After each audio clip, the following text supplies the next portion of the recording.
Good morning students. आज हम करेंगे poem the road not taken. Poet है रॉबर्ट फ्रॉस्ट, अमेरिकन पोइट है। ये बहुत ही सिंपल से इंसिडेंट के ऊपर पोएम लिखते हैं। इंसिडेंट मतलब घटना, यानी कि कोई सिंपल सी घटना होती है जिनके ऊपर ये पोम लिखते हैं। ये जो पोम है द रोड नॉट टेकन, इसका मतलब है वो सड़क जो नहीं ली गई, यानी कि जो रास्ता उन्होंने नहीं अपनाया। अब ये भी सिंपल सी पोएम है, लेकिन इसमें बहुत ही हिडन मीनिंग है, यानी कि इनकी पोएम होती सिंपल है, देखने में सिंपल सी लगेंगे, लेकिन उनका गहरा अर्थ होता है, वो हमें आगे जीवन के लिए तैयार करती हैं। तो पोएम को हम देखते हैं। Two roads diverged in a yellow wood, and sorry I could not travel both. And be one traveler, long I stood, and looked down one as far as I could to where it went in the undergrowth. First paragraph है। Poet क्या कह रहे हैं इसमें? Two roads divorced in A yellow would. कवि जंगल से गुजर रहे थे, फॉरेस्ट से जा रहे थे, इस रास्ते पे मान लो वो जा रहे थे, तो ये जो रास्ता है आगे जाके दो में डिवाइड हो जाता है, ऐसे divorced. And sorry I could not travel both. Poet क्या है? एक ही इंसान है। अब ये पोइट या तो यहाँ जाएंगे या यहाँ जाएंगे, एक होने के कारण दोनों पे नहीं चल सकते। And be one traveller long I stood, क्योंकि एक है इसीलिए बहुत देर तक वो यहीं खड़े रहते हैं। And look down one as far as I could, और एक रास्ते को वो एक बार इस रास्ते को, एक बार इस रास्ते को वो बहुत देर तक देखते रहते हैं। ये जो रास्ते हैं ये किसका प्रतीक है इस पोएम में? अभी अभी मैंने बताया था ये गहरा मीनिंग है, हिडन मीनिंग लिए हुए थे पोएम। तो ये किसके हैं? चॉइस। अब हमारी लाइफ में भी ऐसे ही आता है, जैसे ही हम 10th पास करेंगे तो हमारे पास चॉइस करनी होती है कि भाई हमें आर्ट में जाना है, कि हमें कॉमर्स में जाना है, कि हमें साइंस में जाना है। कौन सी स्ट्रीम ले? तीन स्ट्रीम है हमारे पास, कौन सी लें जो अच्छी होगी? तो ये हमें चॉइस जो है चूज करनी पड़ती है। यही पोइट जो है इस पोएम में दिखाना चाहते हैं कि भाई हमारा जो जीवन है, हर टाइम डिसीजंस हमें बार बार लेने पड़ते हैं, और डिसीजन से हर कोई गुजरता है। आप छोटे बच्चे हो, लेकिन अभी जैसे ही 10th करोगे आपको हर बार हर दिन जो है कोई ना कोई डिसीजन लेना पड़ेगा, और वो डिसीजन जो है आपके आगे फ्यूचर को जो है इफेक्ट करेंगे, इसीलिए आपको सोच समझ कर लेने हैं। To where it went in the undergrowth, और कवि जो है इन रास्तों को जब तक देखता रहता है जब तक ये झाड़ियों से ढक नहीं जाते। अंडरग्रोथ का मतलब झाड़ियां, यानी कि पोइट जो है यहाँ खड़े होके एक बार इस रास्ते को देखते, एक बार इस रास्ते को देखते, और देखने का क्या मतलब है? वो एनालिसिस करते हैं, वो समझने की कोशिश करते हैं कि मुझे ये लेनी है चीज या ये लेनी है चीज। जैसे घर में भी आपसे पूछा जाए भी आप साइकिल लोगे या आप फोन लोगे, तो आप दुविधा में पड़ जाते हो, कंफ्यूजन हो जाता है। और पोइट इस पोएम में यही बताना चाहते हैं कि भी जब भी हमारे पास दो चॉइस होती हैं, दो ऑप्शंस होती हैं, तो हम कंफ्यूज हो जाते हैं कि भाई हम ये वाली चीज लें कि हम ये वाली चीज लें। और पोएट जो है इसी के ऊपर छोटे से सिंपल सा इंसिडेंट है, लेकिन इसको जो है एलिब्रेट करते हैं, इसी को समझाने की कोशिश करते हैं कि भाई मैं दोनों को एनालिसिस करता हूँ, दोनों रास्तों को जहां तक मैं देख सकता हूँ कि भाई यहाँ जाने के बाद मुझे कैसा लगेगा, यहाँ जाने के बाद मुझे जो है कैसा लगेगा, वो सोचते हैं। वर्ड मीनिंग है डाइवर्स का मतलब होता है डिवाइडेड, यानी कि बट जाना। जैसे एक रास्ता है दो में डिवाइड हो गया, दो में बट जाना। अंडरग्रोथ बोसेस, यानी कि झाड़ियां, जो झाड़ी होती है, छोटे छोटे पेड़ जो होते हैं उनको क्या कहेंगे? अंडरग्रोथ। बैंक, बैंक का मतलब होता है मुड़ जाना, शार्पली कर्व्ड। वुड, जंगल, यानी कि forest. Travel, make a journey, यानी कि यात्रा करना। ट्रेवल का मतलब यात्रा करना।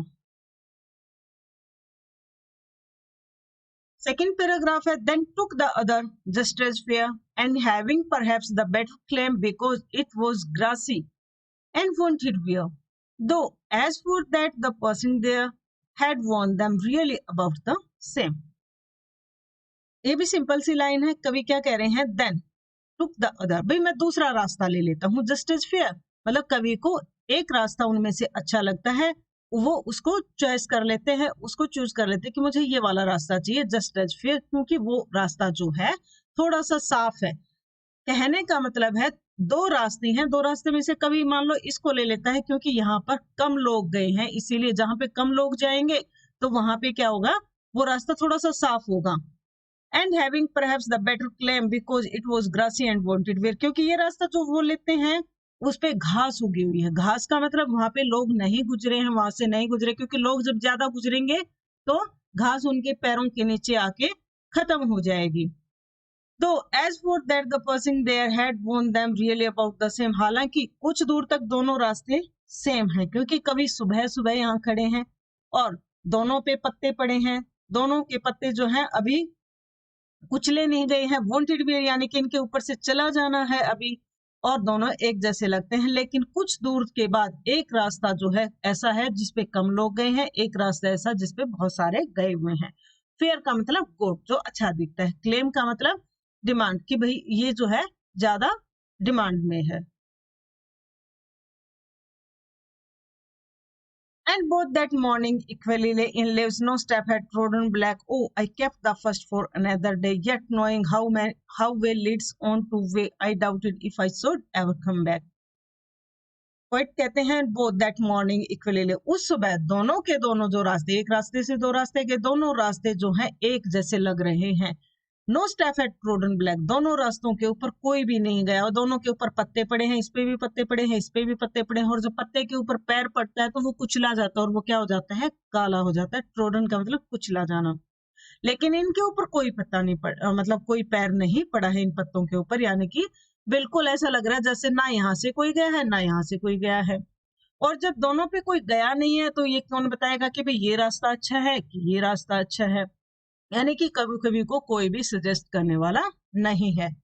Yet knowing how way leads on to way, I doubted if I should ever come back. कवि कहते हैं कि भाई मुझे पता है एक रास्ते से दो रास्ते निकल जाते हैं, अगर मैं इस रास्ते पे जाता हूँ तो यहाँ चला जाऊंगा, उसके बाद में यहाँ से यहाँ, यहाँ से यहाँ, रास्ते से रास्ता निकल आता है। तो अगर मैं यहाँ पे ये रास्ता ले लिया तो मुझे डाउट है कि मैं इस रास्ते पे दोबारा नहीं जा पाऊंगा। कवि ने एक रास्ता क्या किया था कि भाई मैं फिर कभी लूंगा। जैसे एग्जाम्पल लेते हैं, हमने 10th करने के बाद साइंस साइड ली, 12th होगी, बीएससी होगी, उसके बाद आप दोबारा थोड़ी आओगे आर्ट से 11th 12th को करने के लिए, नहीं ना, आप आगे निकल जाओगे, फिर उसके बाद एमएससी करना है, कुछ और करना है, लेकिन आप साइंस की हो जाओगे, आप दोबारा से आर्ट में 11th नहीं कर सकते।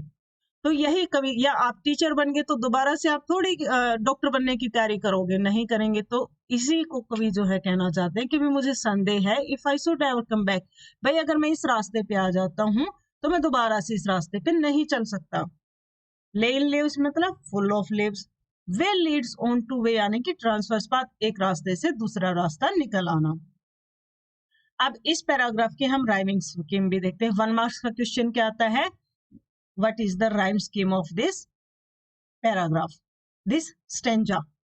राइम स्कीम का मतलब होता है लास्ट साउंड देखते हैं हम, जैसे ले, ए साउंड होगी इसमें आखिर में, ब्लैक के साउंड होगी, डे ए साउंड होगी, वे ए साउंड होगी, ब्लैक के साउंड होगी। तो इनको हम नेमिंग दे देते हैं, ए को हमने ए, के को हमने बी साउंड नेम कर दिया, ए बी। तो ये राइमिंग स्कीम होगी हमारी, कौन सी, A B A B.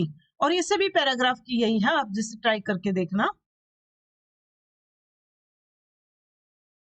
I shall be telling this with a sigh, somewhere ages and ages hence, two roads diverged in a wood, and I took the one less traveled by, and that has made all the difference. Poet कहते हैं I shall be telling this with a sigh, somewhere ages and ages hence, बहुत समय बाद, यानी कि जब मैंने choose किया, एक प्रोफेशन को ले लो या स्ट्रीम को ले लो, जब मैंने कोई चॉइस की उसके बहुत टाइम बाद मैं बहुत रिलीफ के साथ ये बता रहा हूँ, स्याही होता है एक आह भरना, आह के साथ मैं ये बता सकता हूँ।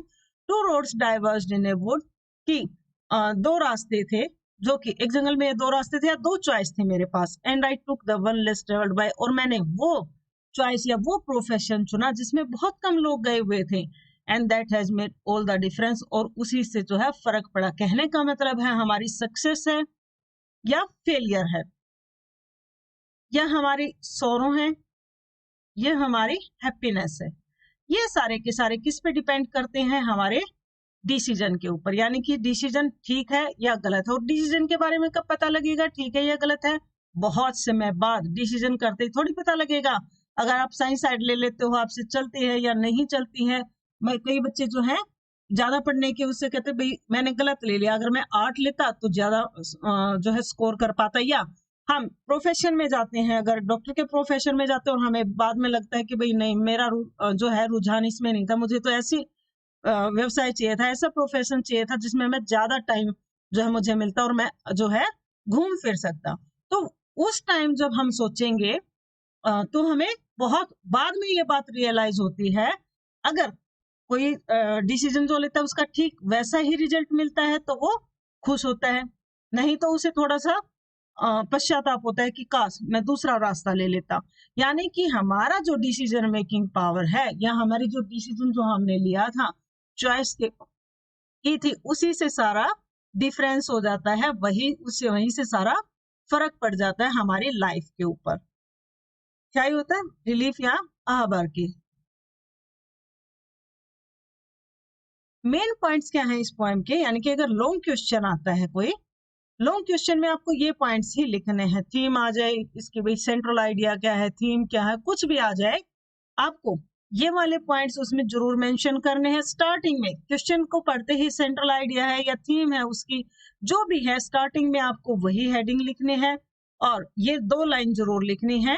The poem road not taken is written by the poet Robert Frost. In this poem the poet wants to say that. उसके बाद आपको जो भी लिखना है,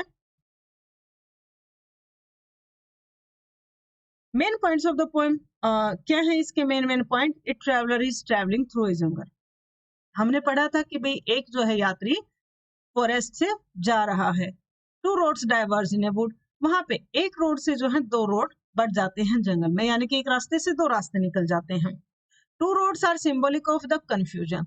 2 रोड का मतलब द्विधा आना, कंफ्यूजन आना, तो ये किसके सिंबॉलिक है, कंफ्यूजन की। Problem and importance of decision making. ये पॉइंट किससे डील करती है कि भाई डिसीजन लेने की जो प्रॉब्लम्स है या इसका राइट डिसीजन लेने की क्या इंपोर्टेंस है उसके बारे में पोएम जो है बताती है। Making of right decision is very important. Our happiness, sorrow, success, failure depends on our choice. Only future can tell us. और हम जो भी डिसीजन लेंगे उस टाइम तो हमें पता ही नहीं लगेगा, ना कोई बताने वाला होगा, ना हम किसी के उस टाइम सुनते हैं। तो फ्यूचर, केवल भविष्य ही बता सकता है कि जो भी हमने चॉइस ली थी, जो भी हमने डिसीजन लिया था वो ठीक है या गलत है।